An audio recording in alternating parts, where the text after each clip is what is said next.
Ni hao everyone, my name is Kenya. Ni hao, Van. Ni hao, I'm Evelyn. And in this video, we will be discussing topics that are pertaining to the sociology of China, and I hope you all enjoy. Another important topic to cover when it comes to China is mate selection. And it's kind of similar to us in a way that a lot of women prefer older men and older men prefer younger women. Well, specifically younger fertile women. A lot of women like men who own property, who have houses, who have cars, and at least 75% of women have said that they honestly want a man who makes double their salary. But even more important than that is social standing, and everyone has to have the same social background when finding a significant other. It's not common to see like a lawyer with a farmer because you want someone who has the same occupation as you, because honestly, if they don't, your whole family's going to be like, what are you doing? And you basically could be a disgrace.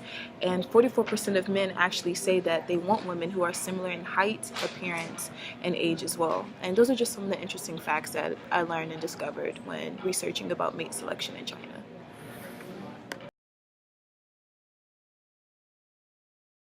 Men are considered more dominant than women. Women have limited education opportunities. Women are paid less than men. This makes the male head of household. A lot of men don't have the opportunity to marry. This causes a gender imbalance, causing a one-child policy, preferably a boy. There's only one great-great-grandchild. It's a story of pain and loss that could be told at hundreds of millions of dinner tables. I did fall pregnant for a second time, Jiang Xinping tells me, but I had an abortion. Did you have a choice? I couldn't keep it, she replies. You either go willingly or the government comes for you.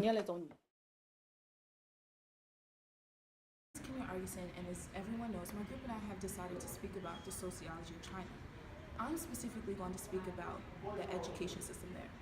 Now, it only seems acceptable to say that China has the largest education system due to its immense population and the fact that it's such a vast and large country. The education system is ran by the Ministry of Education, and being a professor over there is seen as high class, which a lot of people aim to be, so being a professor is actually a very high profession. Now, kids typically start school at the age of 7, and they have kindergarten just like us, whereas we have it here for 1 year. They have kindergarten for 3 years. It's a mandatory rule that children must be in school for at least 9 years. So after kindergarten for 3 years, then you have primary school, which they have for 6 years. So that's your 9 years in total right there. Now, if you have the ability to go further, and I'll explain what I mean when I say have the ability to in a little bit. But if you have the ability, you then have to take a 9-hour exam. Now, I don't know about y'all, but I get anxiety taking a 2-hour exam in class, so I can't even imagine what it feels like to even have to take a 9-hour exam. And if you pass this 9-hour exam, you then go to secondary school, which students typically do this for 3 to 6 years. Now, to go back, when I said have the ability to have this opportunity, I mean wealthy students. Wealthy students whose parents have professions such as being a doctor or a lawyer, who have access to great facilities and great books with the best professors, the best tools to further their education. And then you have your not so wealthy students, and these students have parents who have low income occupations such as being a farmer. And these are the type of students who are in honestly terrible buildings trying to get education. And when I say terrible, I mean raggedy buildings to the point where they don't even have chairs. These students are huddled together trying to learn core subjects, and that is why we have such an education gap. There are at least 60 million students left behind in China because they can't further their education because they either have to start work themselves or they have to start taking care of their family. And can everyone just imagine being 15 and 16? You can't further educate yourself, better yourself, potentially get a higher paying job because you have to take care of your family. And the reason why I'm so expressive about this is because a lot of people often complain here about, oh my gosh, I have to go to school and I have to do this. There's a difference between I don't want to and I can't. A lot of people here say I don't want to. We have 60 million students who are left behind who can't have this opportunity.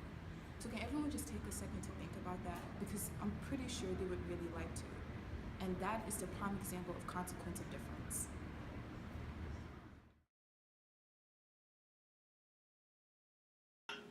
Hey, so today I'm going to talk a little bit about the culture of China. Let's start with language. So in China, there are 7 major dialects spoken. Mandarin happens to be the most common language, and it is actually spoken by 70% of the people.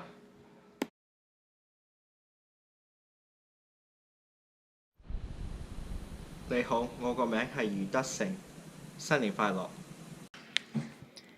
Official religions accepted in China are Buddhism, Taoism, Catholicism, and Protestantism. Besides those 5 official religions, anything else is illegal. And about a quarter of the people practice Taoism and Confucianism, which is a traditional religion.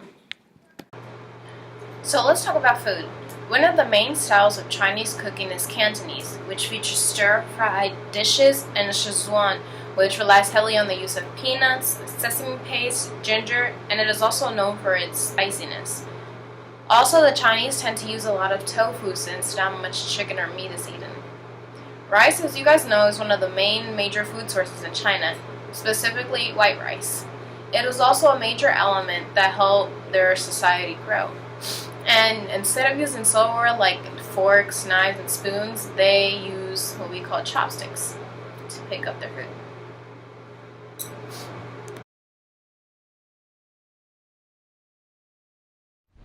My favorite festival would probably be the Chinese New Year. During this time, friends and family would come together to celebrate the New Year together and to share a big meal together. The younger generation would go around and wish the older generation a happy New Year and good health throughout the year. And in return, they would get these, which is red pockets, and which are actually filled with money to wish them a happy New Year as well. So now let's talk about the art in China. Chinese art is greatly influenced by the country's rich spiritual and history. Many paintings depict spiritual figures of Buddhism. Alright, now let's take a look at the Chinese dressing, how they dress, which takes a really big, important role in their culture. Their basic features, as you can see in this image, are the cross collar, the wrapping the right label over the left, trying a sash and a formal blouse, plus a long skirt or gown. This way of dressing has been preserved for thousands of years, and even though people today wear modern clothing, their traditional attire is still worn during certain festivals. Alright, now I want you guys to take a look at this picture. This is the Chinese beauty standard. So this girl, as you guys can tell, has white skin, and that is a must in China. Having white skin is an old Chinese beauty standard from ancient Chinese traditions. In ancient China, only the rich people had white skin because they did not have to work in the fields like the peasants did. The Chinese also find a thin chin and jawline in the shape of a V beautiful.